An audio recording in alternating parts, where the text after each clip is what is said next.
Greetings, first graders. It's Wednesday, April 15th, 2020. I hope you had a really good week and a good Easter. I know I haven't been posting videos because I wanted to give everyone a chance to pick up our kitty workbook for Unit 4 and our Green Fern Zoo book and the little prize pack that I sent you and your composition notebook. I hope that you liked all the little presents I gave you, mechanical pencils, some of you got Play-Doh, some of you got ring pops. So I hope you really liked that, and you got to get your name tag that we worked on together last time you were in school. So I thought that was a nice treat that you got to have those. So we're going to move forward with the Green Fern Zoo book, and all of this stuff up until now we've already talked about. So up until page 41, you can do any of these pages at home. Some of them I've already taught, some of them are review, but you can do any of these for extra practice. Maybe you want to do something on Saturday or Sunday. That would be a great time to do that. Today we're going to read a new story, so you're going to want your Green Fern Zoo book. And the next chapter is called Mandrills. You say it. Mandrills. Good. And we're going to talk about some vocabulary words that you might see in this story that you've never heard of before. So the first vocabulary word is mandrill. And you can see a mandrill is an animal that is a type of monkey. So that's the part of the zoo that they're talking about today, mandrills. The next word is male. You say it. Male. And you might be thinking of mail like you get in the box outside your house with letters. This is a different kind of mail and it's spelled differently, and it just means a boy. And here's our little picture. The next word you're going to hear is grooming. You say it. Grooming. Good job. And grooming is cleaning the body like brushing hair or fur.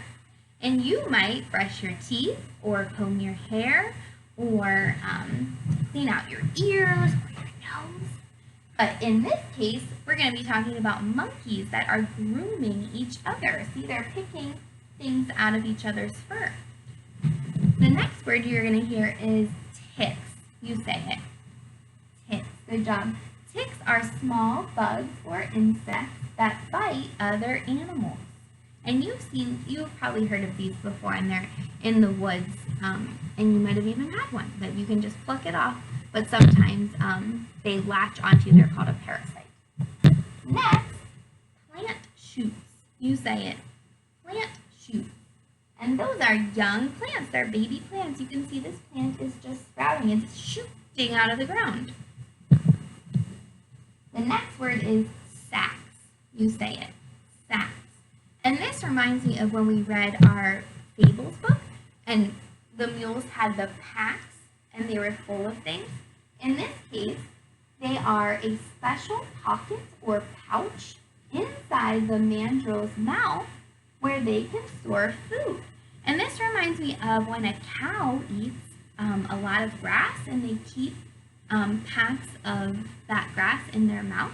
I think hamsters and squirrels do it too. So, you're going to find the story called Mandrills, and I don't have the book because I gave it to all of you, so I can't tell you what page it is, but you can use the table of contents to find it. So you can track along as I read. If you just want to listen this time, you're going to read it after I'm done. So go ahead and track along as I read. Mandrills. Here you can see two mandrills. Mandrills are a lot like chimps. Do you like the red nose? Ooh, listen to how I said that. Do you like the red nose? Why am I saying it like that? What do you notice in that sentence that helped tell me how to say that? It is the question mark. Good job. And I know this is asking a question, so I'm going to use some inflection in my voice and say, do you like the red nose? The mandrill with the red nose is a male. That's going to be important later. I want you to remember that. The mandrill on the left is grooming the male with the red nose. Oh, I remember this word, grooming. It means like to brush your teeth or brush your hair, and in this case, the monkeys are doing it. She is looking for ticks and bugs. Mandrills like grooming because it makes them look good and feel good too. Ooh, let's see the picture. Oh, so this is the male mandrill, and we know this because he has a red nose. This is the female mandrill, and she's picking bugs off of the other one. Look, one of the mandrills is yawning. Oh my gosh, why am I shouting that? What in this sentence helps me know I should say that with great expression? It's the exclamation point. Good job, you say it. Exclamation point, good job. You can see that he has long, sharp teeth. Those sharp teeth help him chop up his food. Oh no, wait till you see this picture. Look at those teeth. Oh my goodness, he needs to go to the dentist. So if we know that those sharp teeth help him chop up food, do you think he's a carnivore and eats meat, a herbivore and eats only plants, or an omnivore and eats both meat and plants? Why would he have those big sharp teeth? Mandrills like a lot of food. We feed our mandrills ants, grass, nuts, bark, plant shoots. Oh yeah, I remember that picture of plant shoots, baby plants, and roots. Mandrills have sacs inside their cheeks. They can stuff food in the sacs and keep it there until they need a snack. Then they pop the food out and munch on it. Ooh, gross. Oh, there's a mandrill. You must be chewing. Alright, so now you're going to push pause on my video. You're going to go into your Green Fern Zoo book and read that story again. Read it to your brother or sister or mom or dad or puppy, whatever it is, or read it to your brain, that's fine too. And then you're going to play my video again and we're going to answer some questions together. So go ahead and click pause. Okay, now that you read your story again, we're going to turn to our kitty workbook and find 10.2. Find 10.2 that says mandrills. Okay, turn to that page. I'm going to turn on the light because it's kind of dark in here.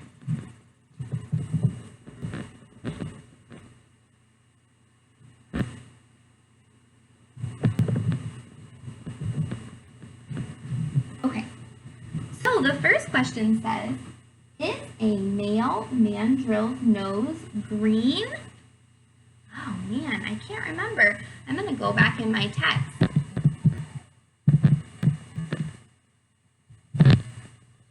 On the first part of the story, do you like the red nose?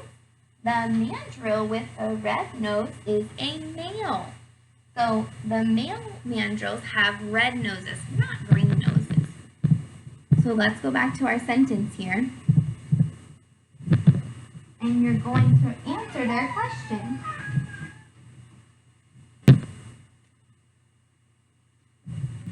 And we're going to restate by saying the male mandrills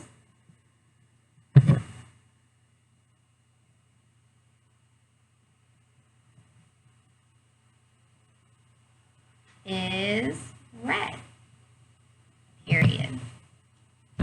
So look at my restatement. The male mandrill's nose is red, not green. So take a minute if you want to pause my video to write that. Great. You could have also answered with no. The mandrill's male nose is not green. Okay, let's look at the second question. What makes mandrills look and feel good? What did they say they like to do? Let's go back in our story and find some text evidence.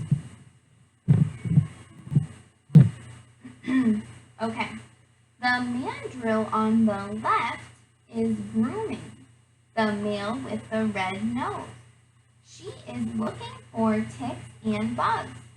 Mandrills like grooming because it makes them look good and feel good too. So there's our answer, grooming.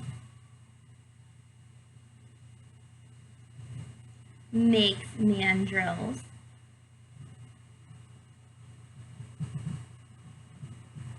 look and feel good.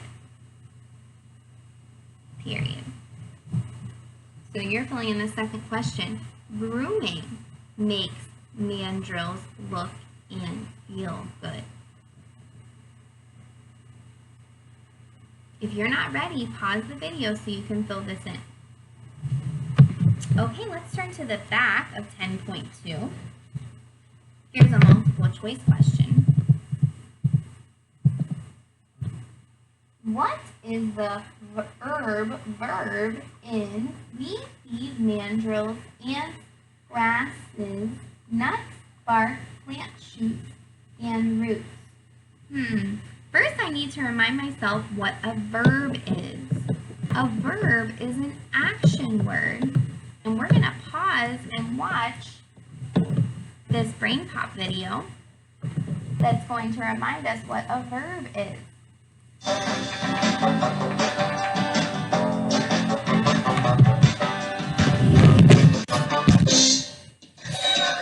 Moby runs down the court. He shoots. He scores. The crowd yells. What are verbs? A verb is a word that shows an action. Verbs include words like run, shoot, and yell. Verbs tell us what happens. A sentence needs a verb for it to be a complete thought or idea. Well, the ball is a sentence fragment. It is not a complete sentence. It needs a verb to show what's happening. The ball spins. The word spin is a verb. What is an action verb? An action verb tells what the subject of the sentence is doing. A subject is the person, animal, place, thing, or idea that a sentence is about. Moby surfs. In this sentence, Moby is the subject. The verb is surfs. It describes what Moby is doing. Moby falls. The word falls is a verb. He swims to shore. What is the verb in this sentence? The verb is swims. Verbs communicate what happens in a sentence. I see a plane. Moby jumps from the plane. He falls through the sky. He pulls the cord. He floats to the ground. We clap and cheer for Moby. This sentence has two verbs, clap and cheer. How can you change a verb to match a subject? Well, when you write, make sure the verb agrees with the subject. The girl finds shells. The subject of this sentence is one girl, and the verb is finds. When there is one subject, you usually add an S or an ES to the end of a verb. The girls find shells. The subject of this sentence is girls, so there's more than one girl. When there is more than one, you usually do not add an S or an ES to the verb. Cool, check it out. One crab walks in the sand. There's one subject, so you add an S to the end of the verb. 2 crabs walk in the sand. There's more than one subject, so you don't need to add an S. A boat sails away. More boats sail away. After you write, be sure to proofread and check that the subject and the verb agree. Sometimes I read my sentences out loud to make sure everything sounds right. The team win the big game. That doesn't sound quite right. The team wins the big game.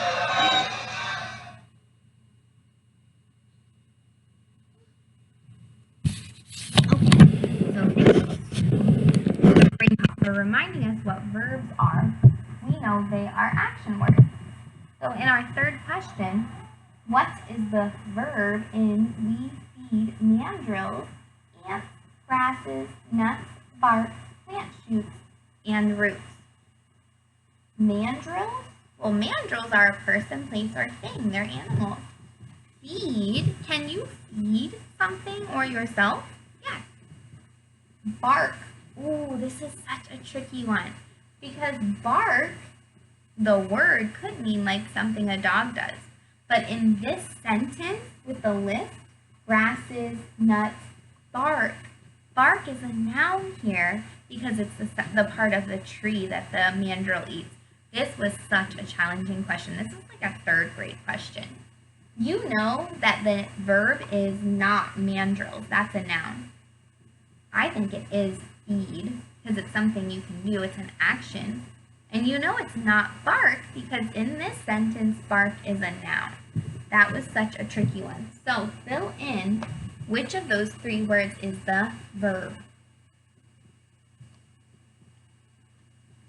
Good. Okay, the next one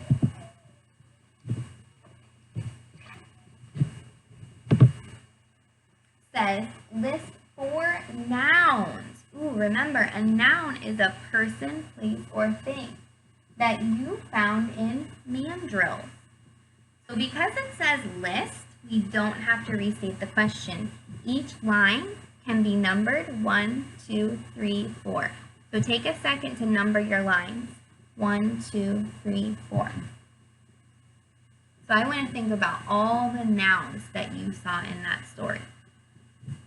So the first one, you don't have to do the same things that I do, but the story is called Mandrills. Those are a person, place, or thing. They're an animal, a thing. So that's my first one, mandrills. And I want you to pause the video and go back in your story and read to find any nouns. And when you come back, I'll share the nouns that I wrote. So let's pause.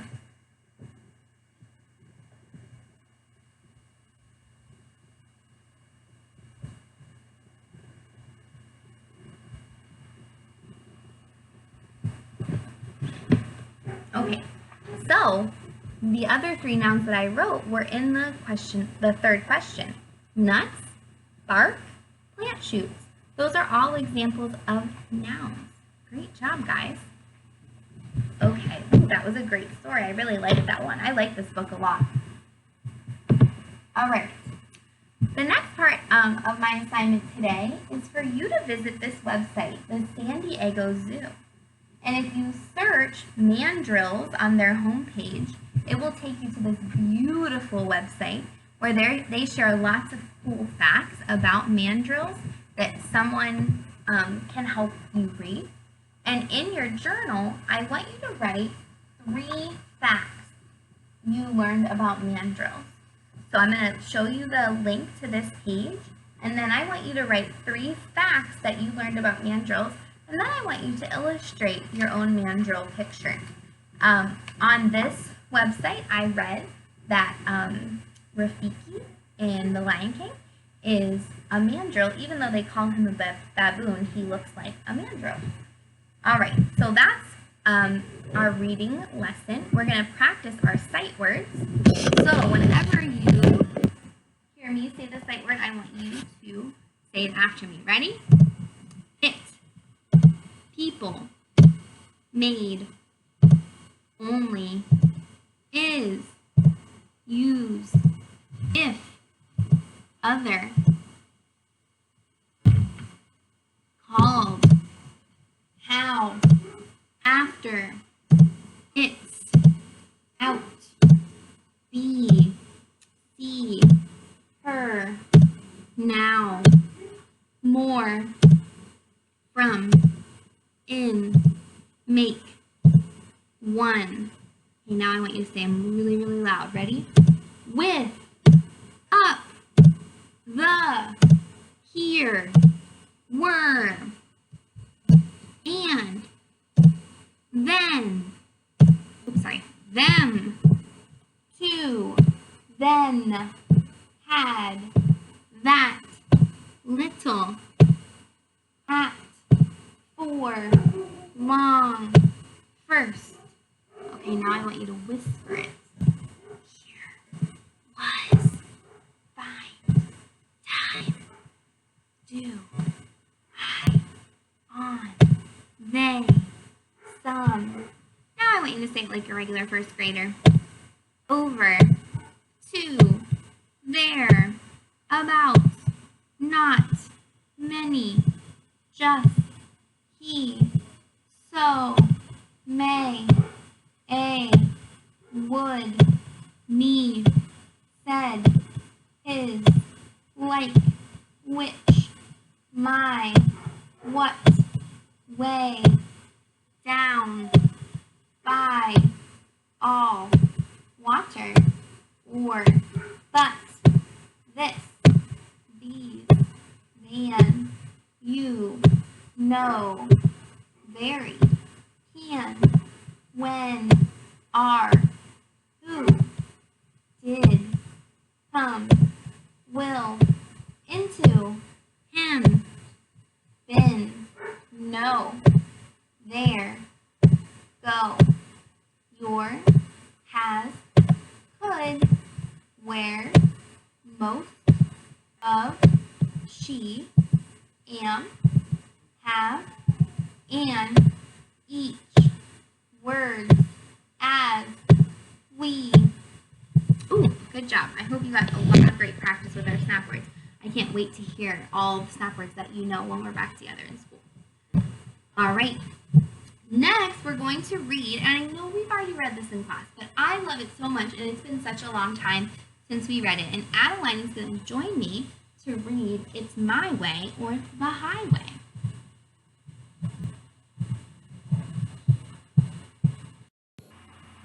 Okay, we're going to read the story, It's My Way or The Highway, turning bossy into flexible and assertive. And this is our favorite author, Julia Cook. My name is Cora June. People always say that I am too bossy, but I don't think I am. I just know how I want things to be. Don't do it that way. Listen to me. We're playing this because I say so. It's my way or the highway. You can't say no. Yesterday at school, my teacher gave us a spelling worksheet that was super boring. I worked on it for a while, then stood up and said, I'm tired of doing this. Raise your hand if you want to go home. Every single hand went up, except for my teacher. Cora June, you need to sit down. You are not the boss of this class. If you can't figure out your worksheet, please raise your hand and ask. But I don't want to do this, and neither do they. This class would be a lot more fun if you do things my way. Well, you can't always get what you want. Someday, maybe you'll be a teacher. Then you can be the boss of your very own classroom. But right now, you are only the boss of you, and it's my job to help steer you in the right direction. You need to be more flexible and do your work.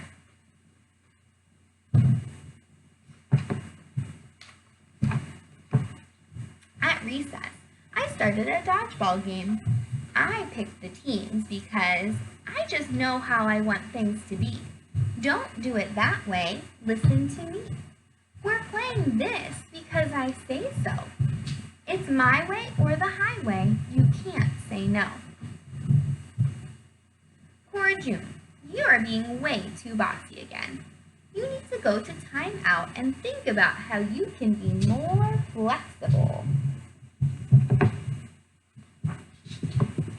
My best friend Truman came to my house to play. I get to go first. You can't play with that. Whatever you do, don't pick up my cat.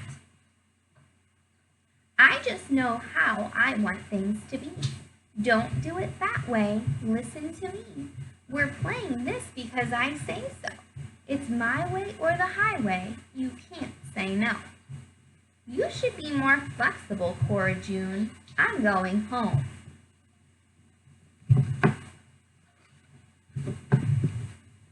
That night, Mom fixed bean soup for dinner. Bean soup? I'm not eating bean soup. It gives me gas. It makes me choot. You need to fix me something else, like mac and cheese or a turkey melt. Cora June, we need to have a little talk. You think you're the boss, but I'm sorry, you are not. Your teacher called and told me about today. It seems it's hard for you when you don't get your way. You need to be more flexible.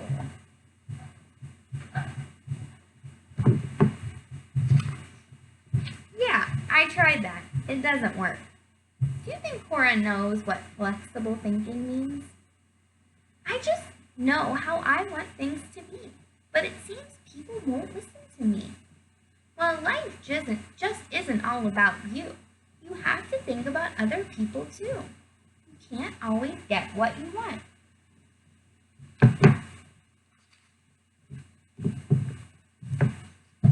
Cora June, you have everything you need to become a great leader, but none of that really matters if others don't want to follow you. You need to use your power of flexibility. What does that even mean? You have a power inside your head to help you say things a different way. When you ask instead of tell, people listen to what you say.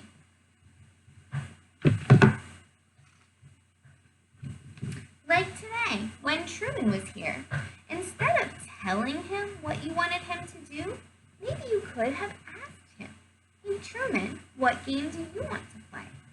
Your power of flexibility helps you do things you don't want to do. It helps you learn how to listen to others because life isn't all about you.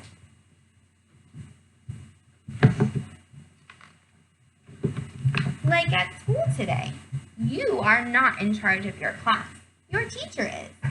It's her job to tell you what to do, and it's your job to follow instructions that will keep you safe and help you learn to grow.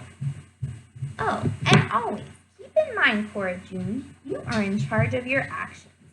Since I'm your mom and Daddy is your dad, it's our job to make sure we steer you down the right path. Someday, when you grow up, maybe you can be the mom and then you can be the boss. But right now, it isn't your turn.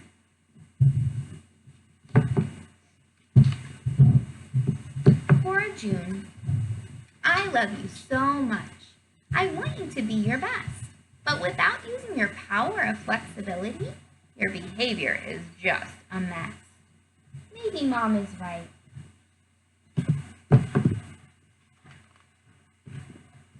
At school, I did everything my teacher asked, and I didn't try to be the boss. At recess, I let other kids pick the teams, even though we lost.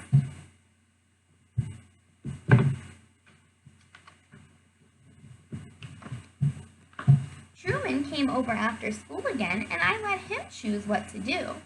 I even ate leftover bean soup, and I didn't even say ew.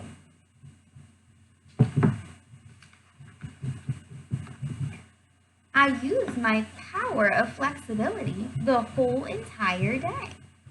It helped me realize life is still okay when I don't get my way. But I still like to be the boss, sometimes. Ooh, such a good one. Let's give Julia Cook 2 claps. On 2, 1, 2. Clap, clap. So in your notebook that you got from my pack that you picked up last week or this week, I want you to turn to the first page, and I want you to write 3 ways Cora June was flexible. So you can rewind our story and listen to it again and think of 3 ways Cora was flexible.